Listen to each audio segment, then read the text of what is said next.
여러분 안녕하십니까? 박상규입니다. 이 방송은 유튜브 KTV 뉴스에서도 실시간으로 보실 수 있습니다. 곧 일본 총리가 될 자민당 총재의 이시바 시게루 전 간사장이 극적인 역전 끝에 당선됐습니다. 친한파의 비둘기파지만 비주류 무파벌이어서 앞으로의 진로가 큰 관심을 끌고 있습니다. 제주도 남쪽 칠광구가 40년 만에 다시 개발될 것으로 보입니다. 매장된 세계 최대의 원유와 천연가스를 놓고 우리나라와 일본이 공동개발위원회를 다시 열기로 한 이유를 짚어보겠습니다. 북한의 김정은이 무장 경호원들에 잔뜩 둘러싸여 사격 연습을 하는 이례적인 장면이 공개됐습니다. 노동신문에서는 김정은 기사가 일면에서 사라지기도 했는데요. 흔들리는 김정은 체제의 조짐을 집중 분석해보겠습니다. 먼저 고성국 아시아투데이 조필과 함께하겠습니다. 어서 오십시오. 안녕하십니까? 네. 12선 의원이지만 비주류의 파벌도 없이 정치해온 이시바 전 간사장이 쟁쟁한 파벌들의 지원을 받은 다카이치 사나에와 고이즈미 신지로를 꺾고 결선 투표 끝에 승리했습니다. 자, 이 과정 어떻게 보아야 되나요? 네, 이시바 새 총리 이제 내일 취임합니다. 다른 대다수의 정치인들과 같이 그 이른바 일본에서는 세습 정치인이라 그러는데 그 3대째 정치하는 이 가업이 정치인 집안의 출신이에요. 그런데 젊을 때는 뭐 은행원으로 한 5년 정도 근무하기도 하고 그랬습니다.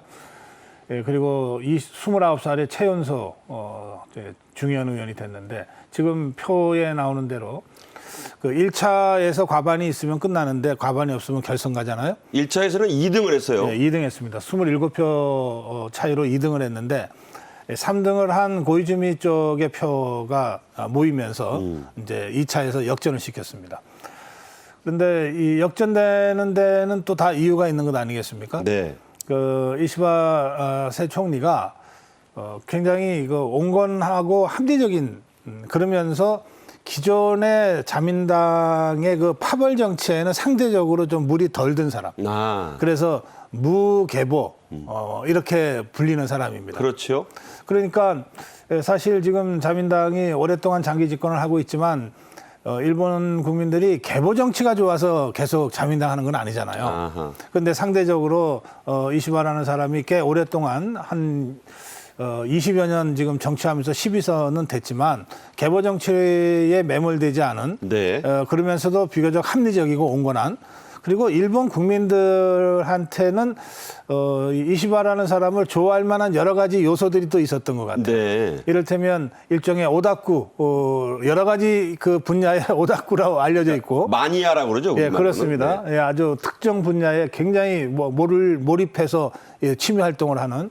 근데 일본인들이 대체로 그런 경향들이 좀 있고요. 네. 근데 제가 보기에 뭐 철도 오다쿠라든지 이런 대목을 가면 일본 국민들이 굉장히 대중적으로 우리하고 그런 비슷하다. 마니아층이 있는 영역이기 때문에 네. 또 카레 오다쿠라 그러잖아요. 네, 카레도 좋아한대요. 일본인들 카레 굉장히 네. 일상적으로 잘 먹습니다. 그러니까 일반 국민들, 서민들 입장에서는 나하고 비슷한 보통 사람인 것 같다라고 하는 이미지를 주는데 성공한 것 같아요. 그래서 이번에 5번째 도전 끝에 극적인 역전승을 이뤄냈습니다. 사전 5기다. 그렇습니다. 이렇게 말할 수 있습니다. 이시바 당선인 앞서도 잠깐 말씀하셨지만 세습 정치인이긴 한데 20대 초반에는 은행원을 했고요. 그 뒤에 이제 정치에 입문했습니다. 여러 오다쿠, 일본말 자꾸 써서 안 됐습니다만 안보 마니아라고 불리는데 자, 안보 관련된 부장관, 장관을 3번이나 역임했죠. 그러니까 방위청 장관을 한 건데요.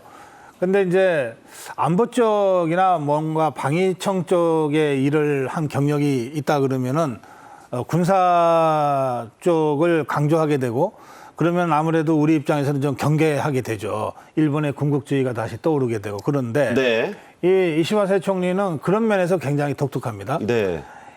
군사 안보 쪽에 깊이 몰입해 있는데 네. 이 사람의 주장을 보면 굉장히 합리적이에요. 아하. 물론 이번에 새 총리로 당선된 직후에 내놓은 주장, 이를테면은 아시아판 나토 이런 거는 여러 가지로 우리하고도 직결되기 때문에 굉장히 꼼꼼하게 따져봐야 될 대목이 있습니다. 네. 그리고 아무리 그게 필요하더라도 미국 쪽에서 응하지 않으면 안 되는 얘기이기 때문에 제가 보기에는 약간 좀 리스크가 있는 그런 주장이라고 생각합니다만, 근데 그 아시아판 나토라고 하는 것도 가만히 보면 우리 입장에서는 나쁠 것 같거든요. 아하. 우리가 지금 나토형 핵공유 같은 얘기를 하고 있잖아요. 핵 공유. 예. 우리가 직접 핵무기 개발을 못한다면 나토식으로 미국의 핵무기라도 우리가 좀 쓸 수 있는 권한을 좀 부여해달라. 이게 나토형 핵공유잖아요. 네. 그 유사한 주장을 지금 이시바 새 총리가 지금 하고 있는 겁니다. 그런 면에서는 기시다 후미오 총리에 이어서 새 총리가 된 이시바 총리하고도 우리하고는 국가적인 이익이라는 관점에서는 상당히 접합점이 많다. 상당히 이 조율하기가 쉬운 그런 상대가 일본 새 총리가 됐다. 이렇게 저는 평가합니다. 네. 이시바 새 일본 총리 내정자 이제 곧 되겠습니다만 우리와의 관계도 참 돈독합니다. 주일 한국 대사관에 찾아와서 자주 왔다고 하죠. 식사를 함께 하면서 얘기를 나눈 정치인으로 알려져 있습니다. 향후 한국과의 관계는 어떻게 되나갈까요? 네, 이제 일본의 정치 문화하고 우리하고 비슷한 점도 있지만 좀 다른 점도 있는데요. 우리는 국회의원 하면은 엄청 막 높고 막 절벽처럼 뭐가 가려져 있잖아요. 스스로들 또 그렇게 해요. 네. 장벽이 있는데 일본의 이 국회의원은 워낙 선거를 자주 하니까 또 상하 양원이 있잖아요. 특히 중의원. 예, 중의원의 경우에는 굉장히 서민 친화적입니다. 네. 그리고 워낙 선거를 자주 하고 언제 할지 모르기 때문에 늘 선거에 대비하게 돼 있습니다. 우리나라는 웬만해서는 국회의원 한 번 하면 4년간은 그냥 임기가 보장되다시피 하잖아요. 그렇죠. 그런데 일본은 안 그렇거든요. 지금 당장 11월, 12월에 총선 한다고 얘기하고 있고. 뭐 빠르면 10월 말 얘기도 나옵니다. 예, 그렇습니다. 그럼 한두 달 후에 떨어질 사람, 붙은 사람이 또 새로 나타나잖아요. 이런 굉장히 그런 면에서 이 역동성이 있는 그런 정치 구조이기 때문에 일본 정치인들에게 특히 국회의원들은 이렇게 성벽에 가려져 있는 대단히 높은 이런 존재가 아닙니다만 네.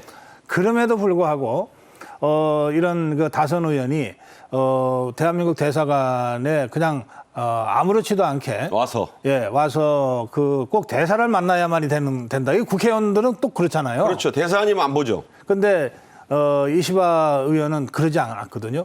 그냥 참사관하고도 얘기하고 대사가 없으면 있으면 그러니까. 대사랑 얘기하겠지만 그렇죠. 이렇게 굉장히 편안하고 소탈하게 움직이는 걸로 봐서 이를테면 한국에 대한 호감이 없으면 그러라 그래도 그러겠습니까? 그렇죠. 예.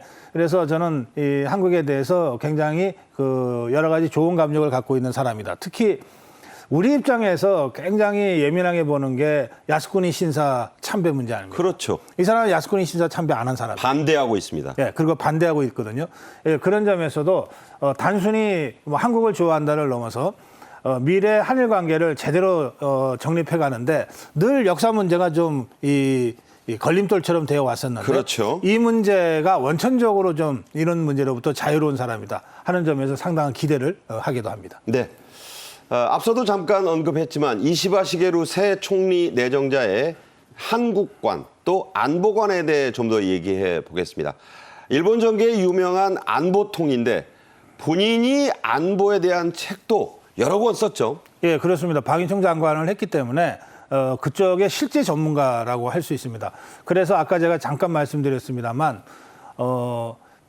동북아시아의 이 나토 이것을 얘기한 것은 저는 굉장히 좀 심각한 의미를 갖게 된다 이렇게 생각합니다. 네. 이시바 새 총리의 주장을 한마디로 요약하면 이겁니다. 지금 이 동북아시아만큼 여러 가지 군사적인 위협에 직면해 있는 지역이 없다. 이를테면 당장 러시아가 지금 우크라이나를 지금 침략하듯이 전쟁 벌이고 있고 아시아판 나토 얘기할 때도 우크라이나 전쟁을 예로 들어서 얘기하거든요. 네. 그런가 하면 중국과 미국은 일촉즉발의 긴장 관계가 지금 10여 년째 계속되고 있고 특히 북한은 언제 쏠지 모르는 이 핵무기를 갖고 있고 또 실제로 일본의 EEZ 영역 내로 지금 미사일을 쏴대고 있잖아요. 그렇죠. 그러니까 이런 현존하는 군사 위협이 북방의 세 나라로부터 오고 있다는 거예요. 그런데 세 나라 공이 핵을 갖고 있다는 겁니다. 네. 자, 그런 상황에서 아시아의 일본과 한국 이게 이제 말하자면 군사적인 협력 관계인데 일본은 비핵 3원칙 때문에 비핵 3원칙이라는 게 뭐냐면 제조하지도 않는다. 네. 그다음에 보유하지도 않는다. 반입하지도 않는다. 네. 이게 이제 전범 국가이기 때문에 지어진 이 그런 한계입니다. 여기에 또 대한민국도 한반도 비핵화 원칙을 갖고 있잖아요. 그렇죠. 그러니까 우리도 원래 배치되어 있었던 미국의 전술핵 무기를 이미 다 철수하지 않았습니까?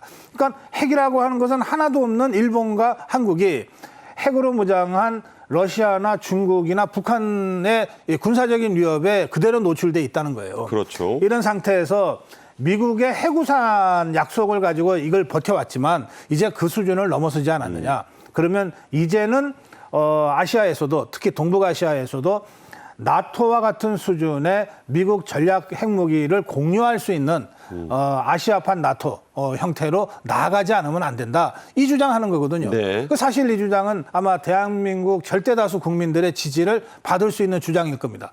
또 일본인들의 주장을 지지도 받을 거예요. 다만 이제 이렇게 하려 그러면 이 비핵 3원칙이라고 하는 것이 나름의 그 역사성이 있잖아요. 그렇죠. 2차 세계대전을 일으킨 전범 국가에 대한 철저한 엄격한 제한 이런 것들 아닙니까?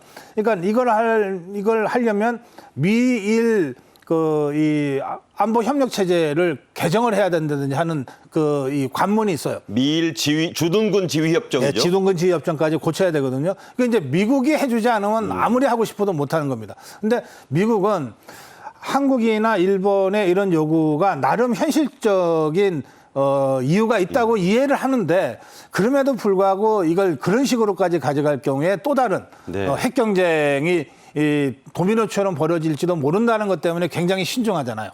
그래서 이것이 당장 현실화될 가능성은 현재로서는 별로 없어 보입니다. 네. 그렇지만 일본의 총리가 되자마자 한 주장이 바로 이런 주장이니까 네. 우리 입장에서나 일본 입장에서 또 미국 입장에서도 상당히 진지하고 심각하게 이 문제를 검토하게 될 겁니다. 네.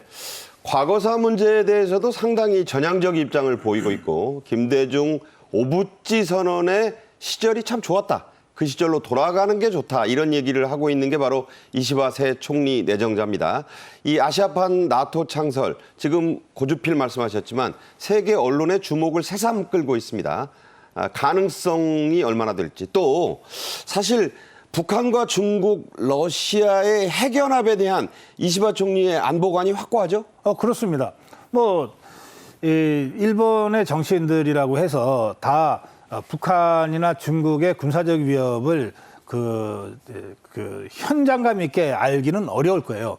근데 이 사람은 방위청 장관과 차관을 오랫동안 한 사람 아니에요. 그렇죠. 그러니까 아마 북한 미사일 발사 때문에 비상 걸려서 근무한 적이 여러 수십 번일 겁니다. 네. 그리고 늘 중국이 지금 영토 분쟁 문제로 이 동진아해 이쪽에 동중국해라고 해서 동중국해라고 중국 쪽에서 부릅니다만 이쪽에 언제든지 그 군사 충돌이 있을 수 있는 상황 아닙니까? 네네. 또 그런가 하면은 북방 영토 문제를 가지고는 러시아랑 또 언제든지 이 분쟁이 일어날 수 있는 것 아닙니까? 이런 그 분쟁 현장의 책임자였잖아요. 그렇죠. 그러니까 이 군사 안보 현실에 대해서 이시바 새 총리처럼 현장감 있게 꿰뚫고 있는 사람이 드물 거예요. 네네. 그러니까 그렇기 때문에 아마도 그런 자신의 직무 때문에라도 안보 군사 오다쿠 매니아가 됐을 가능성이 높고 그리고 그 과정에서 오랜 기간 축적된 일종의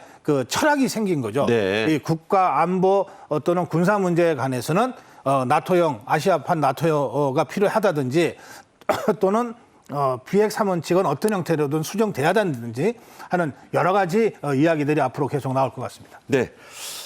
우리 대통령실은 이제 다음 달 9일, 10일에 라오스에서 만날지도 모를 이시바 총재 나가서 일본 총리 선출과 관련해서 공식 입장을 냈습니다. 그래픽으로 보여드릴 텐데 앞으로 이시바 총리 시대의 한일 관계, 윤석열 대통령과의 어떤 동반자 관계, 자 어떻게 전망하십니까? 저는 일단 순항을 예상합니다. 지난번에 기시다 후미오 총리가 퇴임 한 달 정도밖에 안 남긴 시점에서 1박 2일로 일부러 우리나라를 오지 않았습니까? 그렇죠. 그때도 제가 이렇게 여기서 이 자리에서 논평한 기억이 납니다. 이미 이제 그만둘 총리한테 뭐 그렇게 환대를 하냐. 그게 아니다. 일본 정치는 총리 그만두더라도 아베 총리 경우처럼 다시 총리 될 가능성도 있고. 얼마든지. 또 이번에 사실 이시바 새 총리가 결선 투표까지 가는데 가장 강력한 이 힘이 그 기시다 파버리얼의 지지였다는 것도 한 아닙니까? 40몇 명 된다죠? 예, 그러니까 그런 방식으로 해서 기시다 총리가 퇴임하더라도 상당한 영향력을 갖게 될 거기 때문에 물러나는 총리지만 환대해서 보내는 것이 우리 국익에 맞다. 이렇게 말씀드렸어요. 그랬죠. 그러니까 지금 이시바 총리의 그런 기존의 어떤 철학이라든지 또는 합리적인 성품이나 또는 역사 문제에 관해서는 아주 단호하게 야스쿠니 참배를 그동안 안 했다든지 하는 여러 가지 것들을 감안하면 저는 기시다 후미오 총리와 윤석열 대통령이 열어놓은 한일 관계 정상화. 그렇죠. 사실 이 길을 윤석열 대통령과 이시바 총리가 정말 한두 단계 전진시킬 수 있는 그런 상당한 정도의 외교적인 성과를 만들어낼 수도 있다. 그런 기대를 좀 갖고 있습니다. 적어도 소소한 문제로 갈등이 벌어지거나 또는 후퇴가 되는 이런 일은 아마도 없을 것이다. 저는 일단 그렇게 전망합니다. 네. 10월 아세안 정상회의에서 이루어질 한일 정상회담 가능성에 대해서도 저희가 짚어보겠습니다. 이시바 자민당 총재는 총리 자리에 오르자마자 10월 말, 빠르면 27일이라고도 하고요. 11월 초쯤에 총선을 다시 치르게 됩니다. 불법 선거 자금 스캔들로 얼룩지고 흔들린 자민당을 추스를 계획인데요. 자, 이 선거 어떻게 봐야 할까요? 선거 결과가 상당히 좀 잘 나올 거라고 제가 느끼고 있습니다. 이유는 두 가지인데요. 아까 잠깐 말씀드렸습니다만 이시바 총리가 어쩌다가 사실 신데렐라처럼 깜짝 등장을 하긴 했으나 네. 이제 일본 국민들이 이시바 누구냐 이러고 들여다볼 텐데 한 20년 넘는 정치 활동 동안에 무계보로 활동했다라고 하는 것은 지금 그 계보 정치에 염증을 느끼고 있는 일본 국민들한테는 굉장히 좀 신선한 그런 리더십으로 다가갈 가능성이 많고요. 그다음에 이번에 그 2등에서 1등으로 역전하는 과정에서 고이즈미, 3등한 고이즈미 쪽에서 집중적으로 이시바를 밀지 않았습니까? 그렇죠. 그러면서 고이즈미가 이제 중용됐습니다. 이번에 선대위원장 시킨대요. 예, 그렇습니다. 근데 고이즈미도 아주 젊은 정치인이고 43살. 또 그 아버지인 고이즈미 총리에 대한 일본 국민들의 기억이 나쁘지 않거든요. 좋죠. 예. 그리고 꽤 오래 했잖아요. 한 10년 가까이 했잖아요. 이제 그래서 저는 그동안 뭐 자민당에 대해서는 국민들이 많은 비판을 일본 국민들이 해왔지만 이번에 이시바 새 총리와 고이즈미 선대위원장의 이 카드는 네. 국민들이 좀 뭔가 새롭고 신선하다. 그리고 한번 기대해 볼 만하다. 이런 식으로 희망과 기대를 섞어서 투표를 할 가능성이 높기 때문에 선거 결과가 나쁘지 않을 거다. 그렇게 예상합니다. 그렇군요. 다음 주제로 가겠습니다. 역시 일본에 좀 관련된 얘기입니다. 일본의 비협조로 공동개발이 멈춰섰던 제주 남쪽의 제7광구는 9달 뒤면 한일 어느 쪽도 원하지가 않으면 공동개발이 끝납니다. 그런데 한일 양국 실로 39년 만에 공동위원회를 다시 열기로 했죠. 자, 네. 이건 왜 그랬을까요? 이 문제를 제가 좀 설명을 드리려면 이 대륙붕이 뭔지를 좀 먼저 짧게 설명을 그렇죠. 드려야 대륙붕 되겠습니다. 중요하죠. 이게 대륙붕이 뭐냐면요. 쉽게 말씀드리면 이게 육지가 있잖아요. 육지가 있고 바다가 있는데 바다가 똑같지가 않고 육지의 연장선까지 이렇게 천천히 이제 깊어지는 수심이 있잖아요. 네네. 그게 수심 200m에서 250m 정도 그렇죠. 되는 네. 여기는 육지의 연장선이라고 봅니다. 여기가 대륙붕이에요. 그다음에 이게 어느 시점에선가 끝나잖아요. 그때부터는 갑자기 푹 깊어지거나 심해져, 그게. 뭐 마리아나 해구처럼 10,000m 이상 되거나 또는 큰 산맥이 바닷속에 있거나 그래서 뭔가 이 해저라고는 하지만은 우리가 접근하기가 거의 불가능한 현재 우리 기술로는 그렇습니다. 그러니까 요 대륙붕 구간이 원래 육지였는데 이제 바다 밑에 땅이 된 거 아닙니까? 그러니까 이 육지였을 때 뭔가 거기에 많은 산림들이 있었을 거 아니에요. 나무라든지 그렇죠. 이런 것들이 이제 그게 그대로 묻혀서 나무가 오래 묻혀서 만들어지면 석탄이 되는 것이고 그게 액화가 되면 석유가 되고 천연가스가 되고 그러잖아요. 그렇죠. 그러니까 우리가 지금 관심 갖고 있는 유전은 대개 대륙붕 구간에서 발견이 되는 겁니다. 그리고 대륙분 구간에서 발견이 되어야 개발도 가능해요. 그렇죠. 수심한 100m에서 200m 정도까지 내려가서 거기서부터 뚫고 들어가야 되잖아요. 이게 지표문까지 가는데 한 10,000m를 뚫고 내려가야 되는 이거는 불가능한 거거든요. 네네. 자, 그래서 이 대륙붕이 그래서 중요하다는 겁니다. 그리고 여기에 계속 퇴적물도 쌓이고 하기 때문에 먹을거리도 많고 그러니까 어류도 대부분 다 대륙붕 구간에서 사는 거예요. 그러면 왜 한국과 일본이 1974년에 공동개발을 합의했냐. 이 대륙붕이 국가 영토의 연장선에 있기 때문에 지금 논의가 되고 있는 칠광구는 대한민국 영토의 연장선에 있는 대륙붕과 일본 규슈 지방에서 내려오는 대륙붕이 만나고 공유되고 있는 지점이에요. 네. 여기에 중국 쪽도 그렇게 멀지 않으니까 중국의 땅덩어리에서 이렇게 내려오는 대륙붕도 살짝 겹쳐 있어요. 네. 그러니까 그 지역이기 때문에 이게 어느 나라가 독점적으로 이건 우리나라 대륙붕이야라고 고집할 수 없었던 거죠. 그래서 우리나라와 일본의 대륙붕이 같이 겹쳐져 있는 이 지역에 유전 가능성이 있다고 보고 그렇다면 공동 개발하자. 네. 이렇게 해서 74년에 협상이 이루어졌고 78년부터 향후 50년간 이 한일이 공동으로 이 대륙붕 유전 구간을 개발하자. 그러면서 붙인 이름이 칠광구라고 하는 이름이었습니다. 네. 자, 그러다가 이제 이게 중단이 일본 측에 석연치 않은 이유로 중단이 됐었어요. 칠광구가 처음 개발될 때 온 나라는 산유국의 꿈에 부풀었죠. 당시의 모습 돌아보겠습니다. 우리나라 해저 광물 자원을 탐사하는 조사 비행 계획이 드디어 착수되었습니다. 지난날 연구 결과에 의하면 우리나라 서해와 제주도 남방 해역의 대륙붕 밑에는 석유와 천연가스가 있을 가능성이 짙다고 알려져 왔는데 그 실제 상황을 밝히려는 것이 이번 탐사의 목적입니다. 탐사용 비행기에는 자동 마그네틱 테이프 기록 장치와 다목적 분광 사진기, 적외 방사선 온도계, 자동 비행기 위치계 등이 설치되어 있습니다. 네, 저렇게 떠들썩하다가 1985년에 갑자기 중단이 됐어요. 일본 측에서 갑자기 중단시킨 겁니다. 자, 이 지역이 다시 주목받는 이유, 바로 화석연료의 전반적 고갈에 따른 에너지 문제 때문인데요. 이 칠광구의 경제적 가치, 세계 최대 네. 수준의 매장량이죠? 네, 현재 추정되는 매장량은 경제 가치로 따지면 580조 이상 되는 걸로 어마어마하죠. 추정이 됩니다. 네. 우선 가스가 이제 많이 있는데 가스는 사우디아라비아의 가스 매장량보다도 10배 되는 가스가 매장돼 있을 거라고 추정됩니다. 듣기만 해도 참 황홀하죠. 예. 네. 이게 이제 돈으로 따지면 현재 우리 시가로 200조 넘는 그런 네. 가스고요. 그다음에 이제 그 밑에 이제 원유가 있지 않겠습니까? 원유가 1,000억 배럴 정도로 추정이 됩니다. 미국의 한 5배 가까이 된대요. 예, 그렇습니다.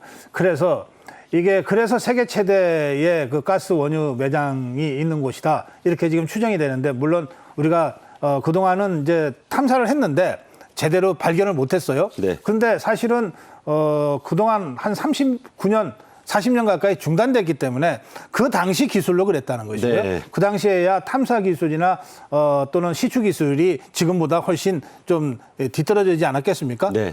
지금 다시 이걸 한번 해보자. 이제 그런데 왜 이게 이 시점에 갑자기 불거졌냐? 면전이 있으면 이제 공동 개발이 끝나거든요. 그렇죠. 당장 9달 뒤입니다. 네, 이 계약한 그 50년이 곧 다가오기 때문에 이거 이렇게 해서 그냥 흐지부지 될 일이 아니지 않냐 해서 우리 정부가 적극적으로 관심을 표명해서 마침내 일본과 다시 만나게 된 겁니다. 자, 일본이 39년 전에 돌연 이 공동 개발을 중단한 게 속내가 있다고 보는 겁니다. 자, 고주필께서 보시는 그 속셈은 뭘까요? 뭐 이거 다 국가 이익 때문인데요. 이게 이제 우리나라 제주도 남쪽의 대륙붕과 일본 규슈 서쪽의 대륙붕이 이렇게 있어요. 이 지역인데 이게 이제 그 후에 이거는 1974년에 이제 협상이 된 거예요.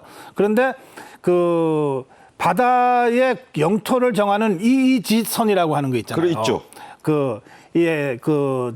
배타적 경제수요. 배타적 경제수요. 이게 그 후에 선이 그어졌어요. 이게 이제 200해리로 2년에 200해리로 선을 그어 보니까 이렇게 겹쳐져 있는 곳 중에 상당히 많은 부분, 90% 정도가 일본 이제수로 된 거예요. 그러니까 일본이 뭉개면 우리 거네 이런 생각한 거예요. 그렇죠. 네. 우리나라 쪽은 한 10% 정도. 그러니까 굳이 우리가 한국적으로 적극적으로 나설 필요 없지 않냐. 가만히 놔두고 50년 지나서 이제 그 계약 기한 완료되면 우리끼리 되는데 라고 하는 계산이 있었지 않았냐라고 추정하는데 그건 이제 일본 잘못 생각하는 거예요. 왜냐하면 10%건 5%건 같이 붙어 있는 것은 어느 나라가 동의하든 동의하지 않으면 다 못하게 돼 있습니다. 네. 현행법상. 그래서 이제 일본도 이런 상황을 알기 때문에 우리 정부가 지금이라도 적극적으로 하자 하는 데 대해서 계속 모르쇠로 가기는 어려울 거라고 저는 생각합니다. 네.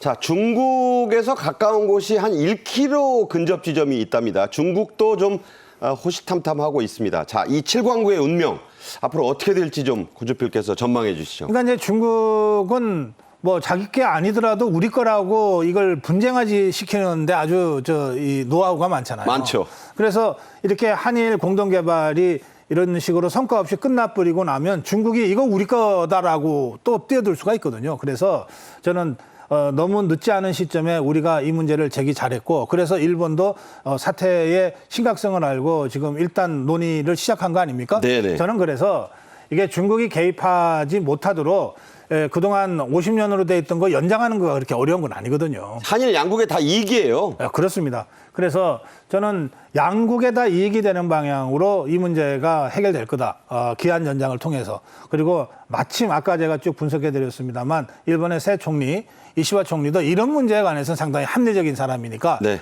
좋은 어떤 그 타협점을 찾아낼 수 있을 거다. 그렇게 기대합니다. 네.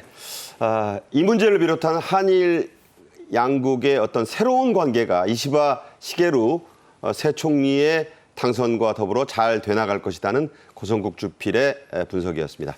여기서 인사드리겠습니다. 고맙습니다. 고맙습니다. 다음 주제로 가지요. 북한 김정은 체제에 이상한 조짐이 좀 감지되고 있습니다.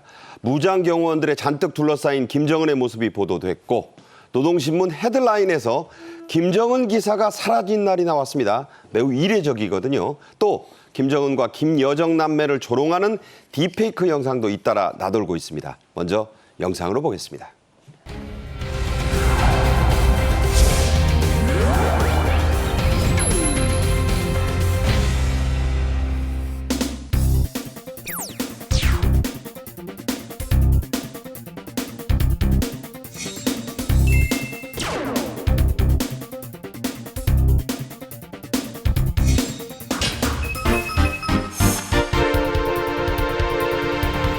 만나서 반가워 우린 술게 줄게 오늘 다 줄게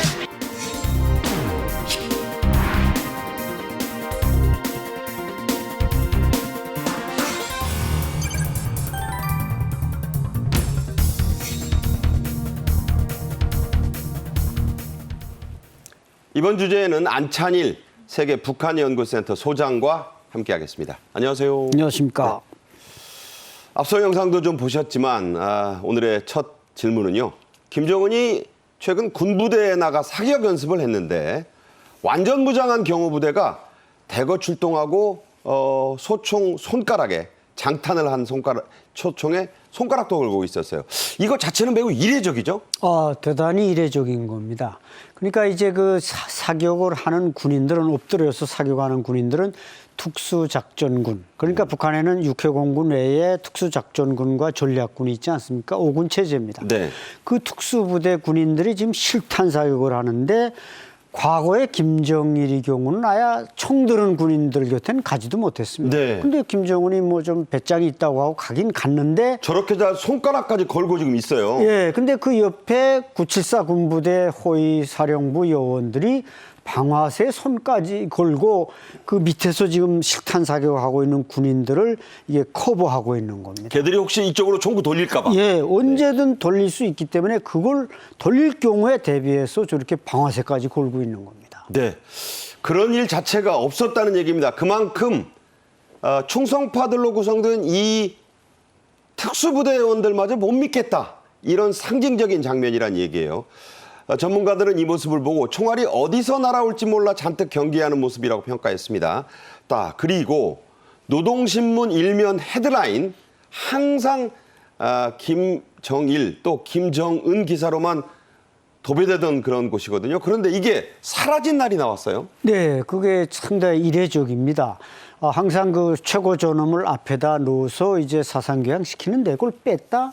근데 거기에다가 그럼 뭘 집어넣냐 하면은 저렇게 축구해서 1등한 걸 집어넣은 겁니다. U20 월드컵 세 번째 우승이죠? 그렇죠. 그러니까 2014년 지난 그 인천 아시안 게임 때 와서도 북한 여자 축구 선수단이 1등을 하고 돌아갔는데 그때는 이제 김정은이가 이례적으로 순환 비행장까지 나와서 환영을 했습니다만 그 이후에는 쭉 뭐 축구가 그렇게 소강 상태고 별로 이렇게 그 챔피언이 못 됐는데 이번에 다시 저렇게 김정은 초상화를 빼고 일면의 탑 기사로 실은 건 그만큼 북한 주민들은 이 축구에 대한 열광 의식이 높습니다. 그러다 보니까 지금 신의주구 수재로 인해서 인민들이 완전히 다 저조해져 있으니까 사기가 그걸 좀 올려주기 위해서 김정은 대신 저 기사를 놓지 않았나 이렇게 분석이 됩니다. 그러니까 월드컵에서 U20 월드컵에서 북한이 3번 우승했지만 예.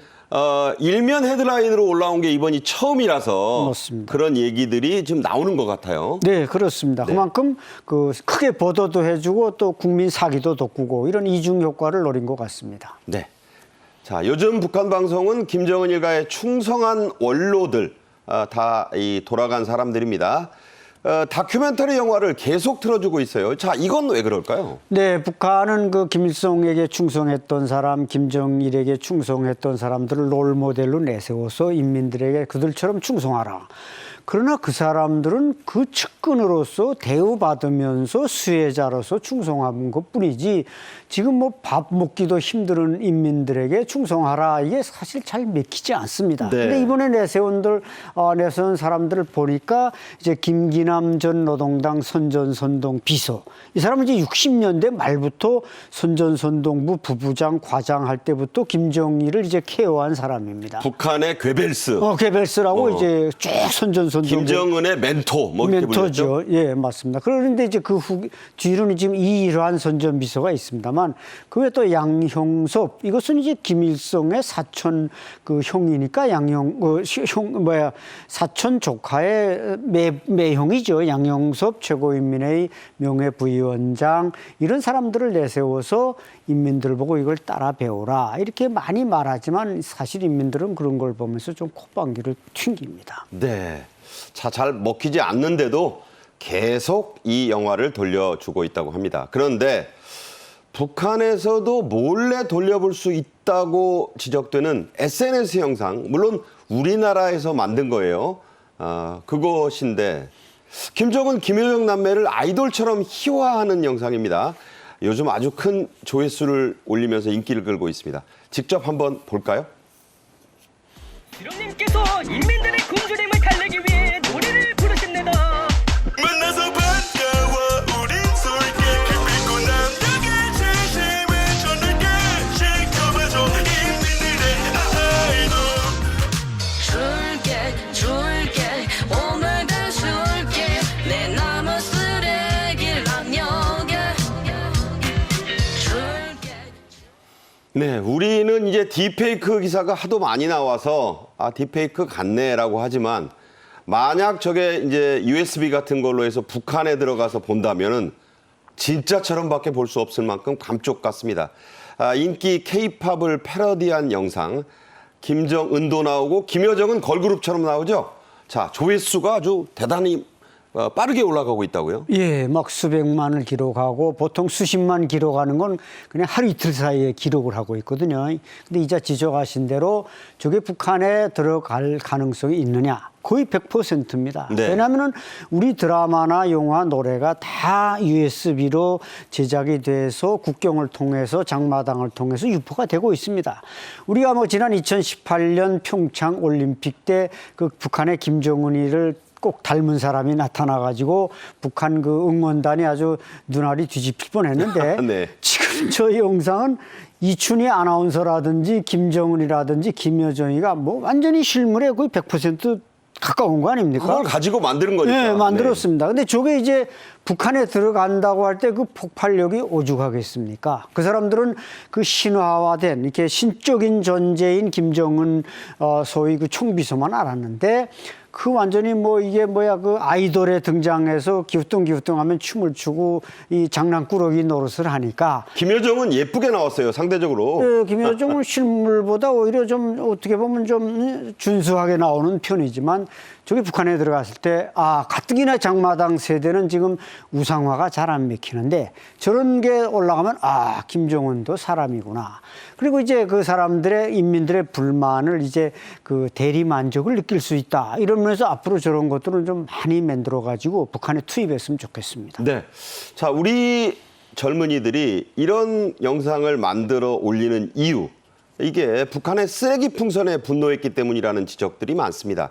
지금까지 우리 측으로 날아온 쓰레기 풍선, 오물 풍선의 숫자 얼마나 되나요? 네, 5,500개라 그러죠. 이게 어마어마한 겁니다. 5,500개면 이런 거의 승용차 같은 풍선에 실려서 날아오는 게 5,500개면은 이게 돈으로 계산하니까 뭐 5억 5천만 원이 들었답니다. 쌀 한 1,000톤 가까이 살 수 있다면서요? 예, 쌀 1,000톤을 살 수 있는 돈인데 쌀 1,000톤이면 평양시 그 280만 인구에게 몇 달 배급을 줄 수 있는 어마어마한 돈입니다.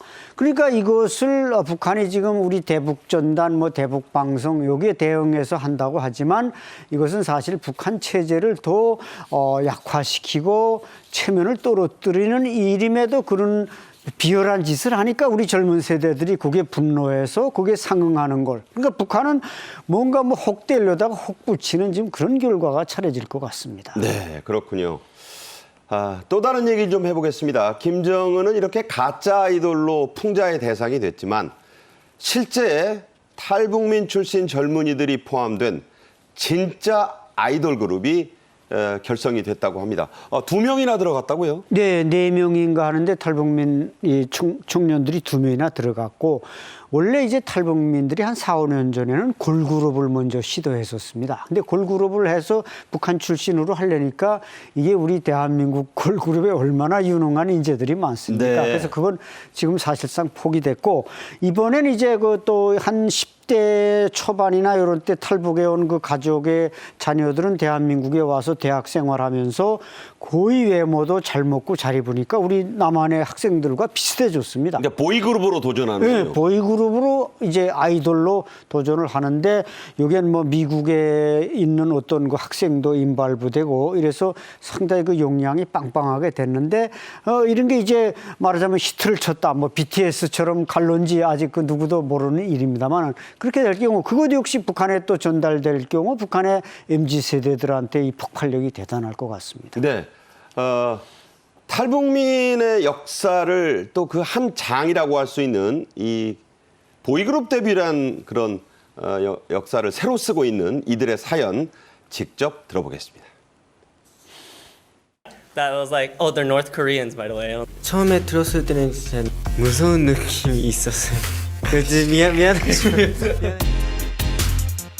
한 번도 K-팝에 대해서 들어본 적이 없었던 것 같아요. 아무것도 모를 때니까 한국에 처음 왔을 때 구걸도 해봤고 도둑질도 해봤고 많은 사람들한테 이야기를 전해줬을 때 거부감 없이 나의 이야기를 들어줄 수 있을까? 네, 이 2명의 탈북민 청년 멤버들 가운데 한 사람 꽃제비 출신이라고요? 네, 꽃제비 뭐 이미 꽃제비 국회의원이 나오지 않았습니까? 그렇죠, 지성으로 사실은. 그러니까 네. 꽃제비 국회의원이 나왔는데 이제 꽃제비 아이돌이 나온다. 그럼 이제 북한에서 저 꽃제비라는 건 보통 한 대 7살 때부터 하다 보니까 자유분방한 생활을 할 수밖에 없습니다. 학교 그렇죠. 교육도 못 받습니다. 그렇죠. 어떻게 보면 저 친구는 아마 북한에서부터 예정된 아이돌이 아니었는가. 아이돌의 어떤 그 후보자. 역량을 갖고 있었다. 네, 맞습니다. 그렇기 때문에 아마 이 몸놀림이나 이런 데서 상당히 적응이 빨리 되고 더 연기를 잘할 수가 있습니다. 네, 밀수 CD와 USB로 K-팝을 접했다. 북에선 한 명만을 위해 노래했다는 말이 아주 인터뷰에서 큰 호응을 받았다는데 그 한 명이 바로 김정은이겠죠? 그렇죠. 충성 노래 오직 한 사람 충성 노래만 했는데 여기 와서 이제 또 그러나 이제 그 USB나 이런 걸 통해서 북한에서 우리 그 아이돌 뭐 이런 K-팝 공연을 보면서 얼마나 열광했겠습니까? 네. 우리 통일부가 탈북민들의 정착 기본금을 올렸다고 합니다. 지금 얼마나 올렸나요? 네, 이번에 기존에 한 500만 원 뭐 여기에서 이번에 과감하게 1,500만 원까지 올렸습니다. 한 번에 500만 원? 예, 엄청나게 올렸는데 이거면 이제 사회 하나원 생활을 마치고 사회로 나올 때 작은 임대주택과 함께 현찰로 그렇게 주면은 비교적 생활에 적응하는데 그 정도면 충분한 돈이다. 그래서 정착금을 올려줬는데 이것은 그만큼 대한민국이 탈북민을 통일 대한 세력으로서 중요하게 보고 있다. 이런 것으로 상당히 감사한 일입니다. 탈북민의 규모가 줄어들었기 때문에 저런 예산에 좀 증액이 가능했다고 하는데 실제로 좀 줄었습니까? 네, 많이 줄었습니다. 북한에서 이제 넘어오는 걸 국경에서 통제하고 김정은 정권이 또 아주 그 사살 명령까지 내려서 막는 데다가 코로나가 또 과도기가 있었고 그럼에도 불구하고 또 과거 정부에서는 이 탈북민을 별로 환영하지 않았습니다. 그러나 윤석열 정부 들어와서 탈북민의 날을 7월 14일로 정해주고 그러니까 최근에 좀 늘어나고 있는 편인데 돈까지 올려준다면 더 많은 탈북민이 올 수 있습니다. 네. 국가정보원이 국회에 북한의 핵 보유에 대한 보고를 했습니다. 여러 가지 설왕설래가 있었는데 공식 통계가 나온 거거든요. 어느 정도나 된다고 보고됐습니까? 네, 북한이 지금 최근에 그 우라늄 농축 시설을 전격 공개하면서 지금 제7차 핵실험 징후가 계속 나타나고 있고 아니 게아니라 국정원은 미 대선 전후로 해서 이제 그 핵실험을 할 가능성이 높다. 7차 근데 이제 핵실험. 이후라고 국가정보원은 이번에 보고에서는 후회할 것 같다고 했어요. 그렇죠. 네. 네. 그러니까 북한은 지금 플루토늄 70kg을 보유하고 있고 이 정도면은 뭐 두 자릿수 수십 개의 이제 핵폭탄을 제조할 수 있는 능력인데 또 북한이 이제 그 지난 2013년 시진핑 주석이 등장할 때 3차 핵실험을 해가지고 시진핑이 상당히 기분 나빠했는데 지금 북중 관계가 대단히 좀 안 좋지 않습니까? 네. 이런 면에서 볼 때는 미국의 대선, 중국에 대한 북한의 어떤 반발, 또 대한민국에 대한 협박 이런 삼박자를 맞춰서 하는데 그 시점이 전이 될지 후가 될지 그건 좀 더 두고 봐야 될 일인 것 같습니다. 네. 자, 이런 와중에요. IAEA, 즉 국제원자력기구의 사무총장이 북한을 사실상의 핵보유국으로 인정하자는 그런 뉘앙스, 이 어감이 생각나는 그런 발언을 했습니다. 이게 논란이 좀 되고 있어요. 예, 아주 조금 충격적이고 한반도의 핵 지도를 바꿀 수 있는 발언입니다. 그러니까 인정하자 그러면 북한은 좋아하겠죠. 네. 물론 뭐 그 사람들은 뭐 불가피한 현실을 고려한다 이렇게 지금 변명하고 있습니다만은 여기에 대해서는 국제원자력기구 IAEA가 좀 더 확신하고 분명한 태도를 취해줘야지 지금 북한이 7차 핵실험을 만지작거리는데 이 시점에서 그런 발언을 하는 것은 우리 대한민국으로서는 조금 불안감을 주는 일이다 이런 생각이 듭니다. 자, 그러니까 이 총장의 발언이 한반도 비핵화라는 일치된 국제사회의 기조에 찬물을 끼얹는다는 지적이 있어요. 우리 소장님 보시기엔 어떻습니까? 당연한 말씀이죠. 지금 푸틴이 또 뭐 핵결의를 새로 들고 나와서 언제든 핵무기를 쓰겠다 이런 말을 하니까 북한도 거기에 또 장단 맞춰서 핵무장력을 더욱 강화하기 위해서 7차 핵실험을 좀 준비하고 있는 이런 시점에 그걸 뭐 이렇게 용인해주고 묵인해주고 덮어주자는 식의 IAEA 총장의 발언은 대단히 좀 안 좋다. 저는 그렇게 평가하고 싶습니다. 우리로서는 어떻게 해야 된다고 보십니까? 글쎄 우리로서는 지금 거기에 북한의 핵에 대응해서 뭐 자체 핵무장, 뭐 전략 핵에 뭐 다시 도입 이런 걸 이제 많이 논하고 있습니다만은 어쨌든 현재로서는 뭐 국제사회 미국의 북한의 핵 억제에 의존하면서 좀 더 이 국제원자력기구의 대응력을 확산으로 이렇게 가주길 바라지 우리가 당장 뭐 핵으로서 핵을 대비한다 이런 것도 조금은 한반도 정세나 동북아 평화에 그렇게 바람직한 것은 아니라고 봅니다. 네. 대량 응징보복 체계를 강화하고 10월 1일 국군의 날에는 놀라운 국산 벙커 버스터 현무 5가 공개될 예정입니다. 지금까지 안찬일 소장과 함께했습니다. 고맙습니다.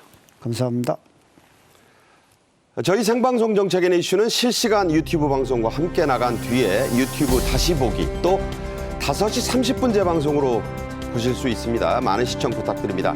저는 국군의 날 하루 뒤인 10월 2일 오후 1시에 다시 찾아뵙겠습니다. 뜻깊은 임시공휴일 잘 보내셨으면 좋겠습니다. 고맙습니다.